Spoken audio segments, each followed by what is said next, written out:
Good morning students. बच्चों, आज हम करने जा रहे हैं चैप्टर नंबर 6। अब कहाँ दूसरों के दुख में दुखी होने वाले निदा फाजली जी का जो ये चैप्टर है, ठीक है। तो हम पहले इसके जो 20-30 वर्ड्स वाले क्वेश्चन है वो करने जा रहे हैं। चलो आओ देखते हैं। फर्स्ट क्वेश्चन, अरब में लश्कर को नूह के नाम से क्यों याद करते हैं?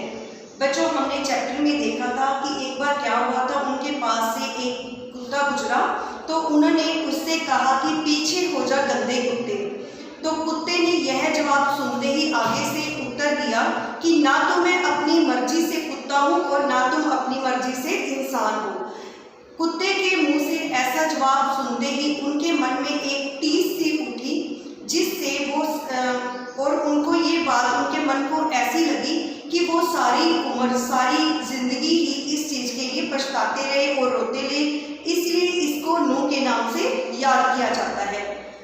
दूसरा प्रश्न है बच्चों, लेखक की माँ किस समय पेड़ों के पत्ते तोड़ने के लिए मना करती थी और क्यों? बच्चों, जो लेखक की माँ थी वो कहती थी कि जो संध्या का टाइम है, शाम का टाइम है, वो पूजन भगवान की पूजा अर्चना का टाइम होता है। उस टाइम में पेड़ों के पत्ते नहीं तोड़ने चाहिए, क्योंकि जो पेड़ों के पत्ते होते हैं, जो पेड़ होते हैं, वह भी हमारे मानव की तरह ही, मनुष्य की तरह एक सजीव प्राणी है। उनमें भी जान होती है, उनको भी दर्द होता है। इसीलिए क्या है कि वो कहती थी कि पेड़ों के पत्ते जो हैं वो नहीं तोड़ने चाहिए। वह जो समय होता है वह भगवान के नाम लेने का समय होता है। उस टाइम पे जो पेड़ होते हैं वो भी विश्राम कर रहे होते हैं। बच्चों, तीसरा प्रश्न है, प्रकृति में आए असंतुलन का क्या परिणाम हुआ? बच्चों, क्या हो रहा है कि जैसे जैसे प्रकृति में असंतुलन बढ़ रहा है, पेड़ों को क्या है, दिनों दिन जो बिल्डर्स हैं वो बिल्डिंग्स बनाने के लिए पेड़ों को काट रहे हैं। पेड़ों के काटने से क्या हो रहा है कि जंगल कम हो रहे हैं। जंगलों के कम होने से जो पशु पक्षी वहाँ पे रहते हैं वो बेघर हो जाते हैं और उनको कहीं और जाकर एक अस्थायी रूप में डेरा डालना पड़ता है। इस तरह से क्या है, प्रकृति में असंतुलन बढ़ रहा है। दिनों दिन ऐसे ही पेड़ कटने से, जंगलों के कटने से क्या हो रहा है, असमय पे बारिशें आ रही हैं, ज़लज़ले तूफान उठ रहे हैं और लोगों को ज़्यादा से ज़्यादा बीमारियां, हजारों जो बीमारियां हैं उनको घेर रही हैं। ठीक है बच्चों, आगे है प्रश्न नंबर 4, लेखक की माँ ने पूरे दिन का रोजा क्यों रखा?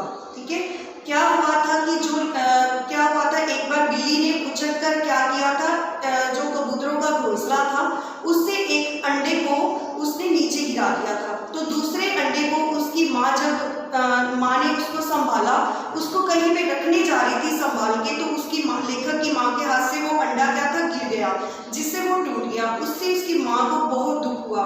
उसने उस दिन सारा दिन नमाज भी पढ़ी, अल्लाह से बार बार वो बोल रही थी कि वो इस गलती के लिए उसको क्षमा कर दे।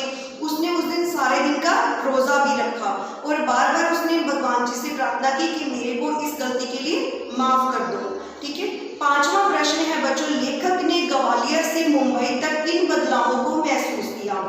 बच्चों, हमने देखा कि लेखक अब कहाँ पे रह रहा था, मुंबई में। उसने बहुत सारे वहाँ पे बदलाव देखे। अब मुंबई में वर्सोवा में जहाँ पे वो रह रहा था, वहाँ से समुद्र को पीछे सरकार कर जो बहुत बड़ी बस्तियाँ बनाई गई थी, वहाँ पे क्या हो रहा था, जो समुद्र था उसको सरकाया जा रहा था, पेड़ों को काटा जा रहा था, जंगलों को भी काटा जा रहा था। जब वहाँ पे पशु पक्षी थे वो भी अपना घर छोड़ के कहीं और डेरा डाल रहे थे। ठीक है, तो उसने मतलब कि यह फर्क देखा कि ग्वालियर में क्या था कि सारा कुछ कितना अच्छा था, वहाँ पे कबूतर रहते थे घोंसला बनाकर उसके घर में। अब मुंबई में ये बिल्कुल उसने बदलाव ये सारा महसूस किया कि वहाँ पे समुद्र को पीछे हटाकर सरकार के वहाँ भी बस्तियां बनाई जा रही हैं। ठीक है, आगे है छठा प्रश्न बच्चों, डेरा डालने से आप क्या समझते हैं, स्पष्ट कीजिए।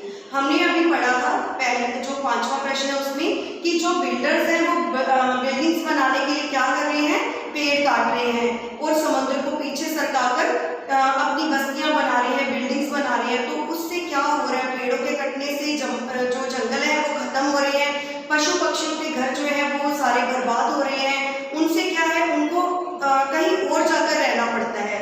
उसको बोलते हैं बच्चों अस्थायी रूप से जहाँ पे वो रहते हैं उसको बोलते हैं डेरा डालना। ठीक है, आगे है सातवां प्रश्न है बच्चों, शेख अयाज के पिता अपने बाजू पर काला छोटा रेखता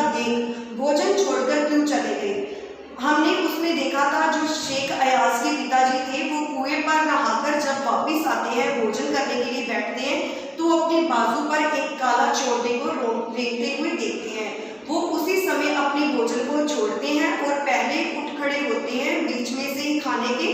तो वो कहते हैं कि मैं पहले इस चोटे को उसके घर पर, अर्थात जहाँ से वो नहा कर आए थे कुएं से, वहां पे उसको छोड़ने के लिए चले गए, क्योंकि उनको लगता था कि इसका घर वहीं पे है। ओके बच्चों।